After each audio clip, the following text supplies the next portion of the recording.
Hey guys, welcome back to my channel. My name is Maya, and I prepared another episode for you guys of my coloring updates. I'm going to start with the giveaway winner. So if you're not interested in that part, just skip and then you'll have the rest of the video to view. And I prepared some really cool clips, some fun stuff. So I hope you enjoy the video. Congratulations to the giveaway winners. Make sure you direct message me on Instagram. And let's get started. Hey guys, so we're going to start off with the giveaway winners, and at the time of filming I have 51 comments, as you can see. And so we're going to go to the random number generator, and I tested it out. I put 51 and let's click generate, and the number is 36. So I am going to count the 36th comment, and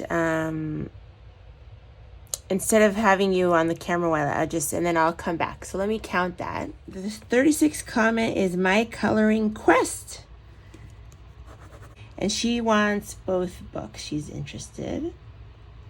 So congratulations, My Coloring Quest. And then I'm gonna generate another number. Let's go back here.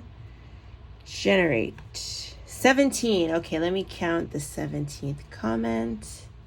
Okay, so the 17th one didn't enter, so I'm going to go to the next one, and that is Sue Lily. That's the 17th comment that is entering. So Sue Lily, congratulations. So My Coloring Quest, you're going to get these two books. And they're absolutely beautiful. I'm so excited for you, and they're unique. I love collecting old books, older coloring books. And then this one is for Sue Lily. You're going to get the Japanese coloring book, which is also stunning. So congratulations, guys. Thank you to everyone who entered, and thank you for all your wonderful, wonderful comments. It was really, really nice to hear from some people that I've never heard from before on my channel. So thank you again so very much, and make sure you guys contact me on Instagram, and I will send you the books so I can get your address, and let's get on with the video. So I got inspired because I started watching a bunch of, not a bunch, but a couple of Olivia Odorant's videos, and I used to watch her videos a lot. And then recently, I guess I forgot about them, and because she hasn't posted in like a year. I went back and watched a couple because I noticed that Be Cozy is following her Patreon. So I remembered, oh yeah, Olivia Odorant. I started looking at her videos, and she loves this book. This is actually my least favorite of Joanna Basford's books, but Olivia loves this book, and I actually got inspired to do this bubble background. She has a tutorial on that. I'll link it in the video. But because I ended up doing her background, I kind of got inspired to do another one. She did the black background on this fish page, so I decided to do a different bubble background page. So I wanted to show you just a couple of the steps that I'm doing. And I have this awesome stuff. This is from like the dollar store, one of the dollar stores that are out there. And it has ovals, it has triangles and squares. But yeah, it has the circles. So I'm using the circles to make bubbles just kind of randomly. Okay, so I'm going to take my stencil here and start making bubbles.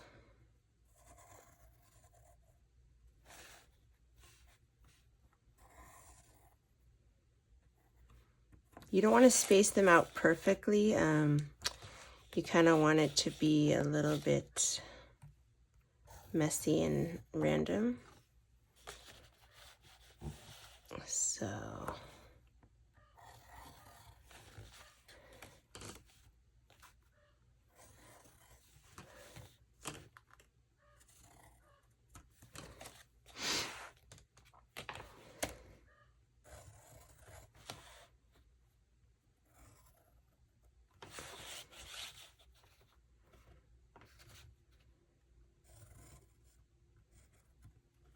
So yeah, I'm going to do that and come back. So I did a bunch of circles kind of randomly with the stencil. And now I'm going in with this Deco Art Dazzling Metallics in teal. And a good tip for you guys for painting with acrylic to kind of get in. I do have a smaller brush, but the angle brush really, really helps to get around things. So if you see, this is just from Michael's. It's just a cheap brush. And don't use your watercolor brushes for acrylic because it'll ruin them, but just a cheap brush. And I'll probably have to do 2 coats. So I am just going around and doing that. I'll show you how why the angle is actually helpful. So like going around edges, the angle is very helpful because it kind of goes around the edge very easily. See what I mean? So, so that is what I'm starting to do, and I'll have to go around, obviously, the bubbles.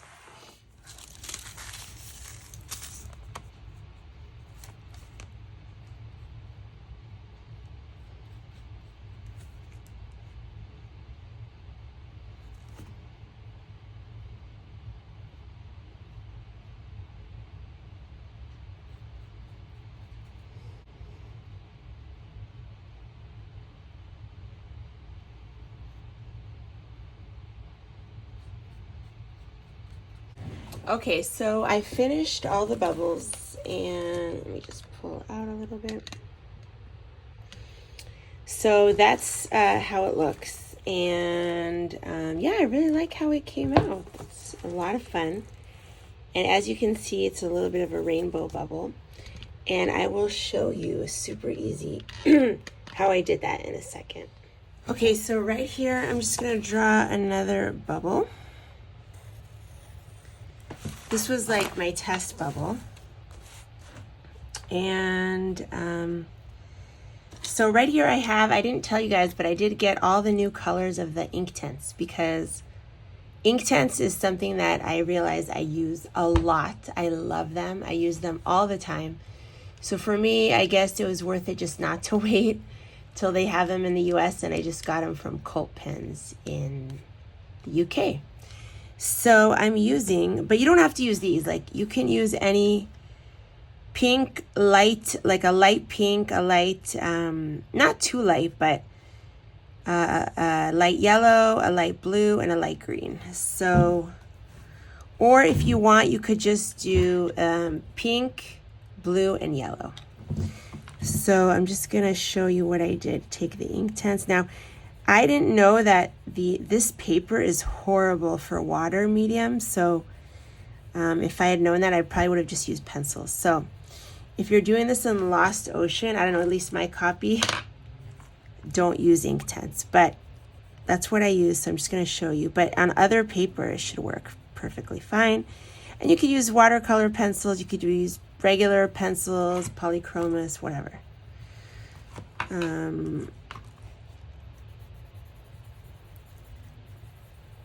So yeah, I'm going into the yellow, into the pink a little bit with the yellow. And right here, a little bit of green into the blue. Here, you could put a little more yellow. And you don't have to, you could just do yellow in one area. You basically just play around with it. I did use a gray here. I didn't use it in the actual page, but you could also use a light gray if you want to add a little more depth. And let me get my water brush here. So we're just gonna activate that and blend it in. This is the worst paper to use ink tints, so it's not gonna be perfect, but at least you can kind of get the idea. So that's how easy it is. See how easy that is?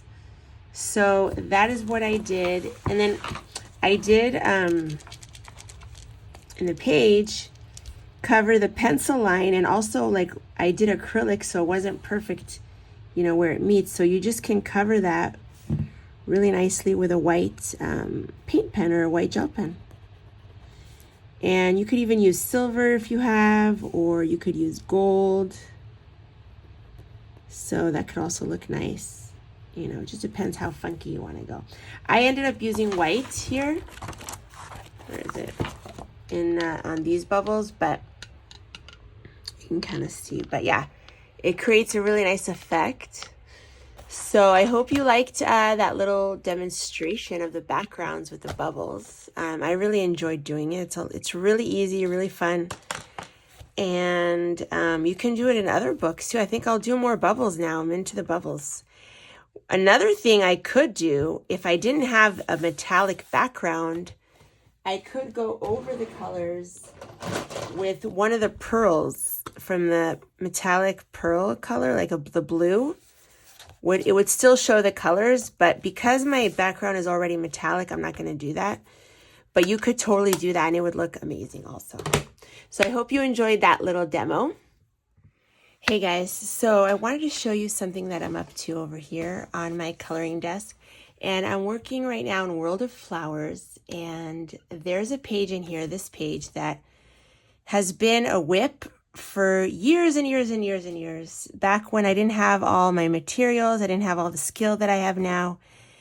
And at the time, I was using acrylic markers, like Poscas that I had, I guess, and I wanted to create a cool, funky color scheme and acrylic kind of look.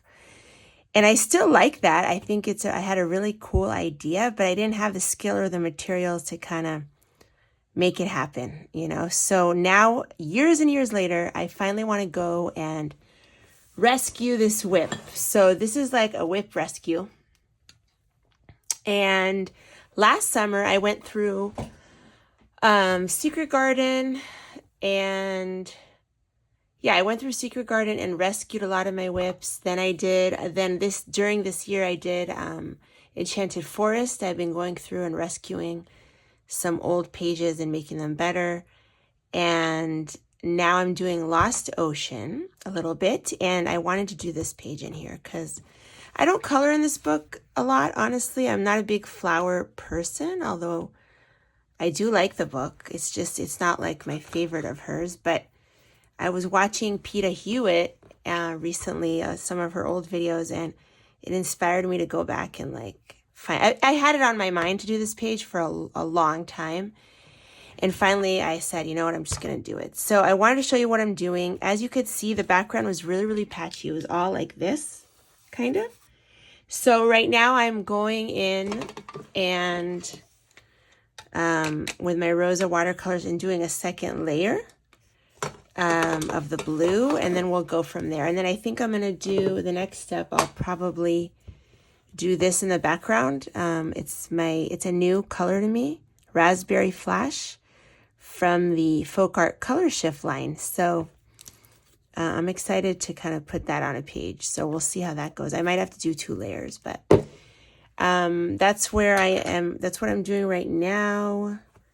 And I don't know if you know this, but a lot of times for my dark blue backgrounds, I'll do a lot of times like violet and blue for the night sky. And all it takes is basically 2 layers of watercolors. Sometimes I use my Inktense blocks, Inktense paints, but if you don't have that, watercolor will also work. So I don't know what watercolor I have underneath here. I don't remember. Probably my Gansey Tambi or something. I don't remember. But yeah, you can always do 2 layers. And I am using a bit of a different color, but that's okay. You can even do 3 layers if you want, but I think 2 is nice because you can kind of still see that it's a watercolor. Okay, so that is the look after I did kind of another coat of watercolor. And I wanted to show you here really quickly, just move that out of the way. When I do these kind of backgrounds, it is 2 coats of the Inktense. But yeah, you could use watercolor. And I'll show you one coat where I'm going to do another coat. Where is it? Here it is. Right here. This is one coat of the Inktense. And I will do another coat, so to kind of make that darker, obviously, and nicer. And you could do the same with watercolor. So I just wanted to show you that that's how I do it. It's the 2 coats. And I like how there's a little bit of color variation because I think it makes it more artistic and like nicer. So I like the watercolor look a little bit. So yeah, so that is that. And then I'm gonna right now I'm going to my plan is, you see this little border, little frame here. I'm gonna do that with one of my gold Caleros in my tiny brush, a watercolor brush. And I am gonna do here on the background this color. So I just take out a little bit here on the, use that. So I think that'll be a nice compliment. What do you guys think? Let's see what happens. No matter what, it'll look cute. Okay, so that is how it looks with the craft paint on the background there. And I think it's starting to look much better. And I'll see if I have any other clips to show you. I kind of don't want to work on this anymore, so I might start working on this, or I'll do something else. We'll see, but I just wanted to show you where I was on that. Okay, so right here, I'm just showing you. Let me try to get more light. Just how cool, how fun it is to cover the black lines and what a difference it makes. So this is a really loose, like, watercolor that I did here on a page. I'll show you the book in a second, but I'm just using my jelly rolls. And this one is the pink, and I have like the purple. They're similar, but just wanted to show you how different it looks when you cover. Even though these lines are thin, I feel like it just makes it look so much better. Tell me what you think. Maybe I'm exaggerating, but I don't know. I feel like it looks better.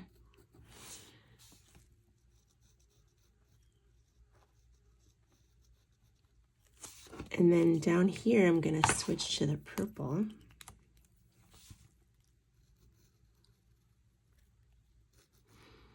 And, you know, it doesn't really matter what. You could use a silver, you could use a gold. Anything would look really nice, I feel like. Any metallic gel pen would look nice. You can do different combinations. But yeah, doesn't that look better without the lines? Like, look here. See how I mean, I did cover here, so, but the bottom I didn't cover yet. Doesn't that look like nicer? What do you guys think? And then the book, let me just show you, it's upside down, so this is the page that I'm working on, Thumbelina. And the book is Color Me Enchanted. It's a new book. I have to show it in a haul, but I got it on eBay. So it did come colored in, see? So I have to fix that. And there were some pages where I erased a lot of it, but the person did use markers. So, but I do get a lot of books from eBay. I get them for a really good price, like $4 or $5. And there were some other like colored pages that I had to erase, like right here I erased. But I did fix a lot of these pages with satin glazing liquid. Hold on. Because unfortunately the paper is really thin here. So I did this with my big brush. This is my big watercolor brush, a really good one. It's called Oval Mop. I think it's watercolor.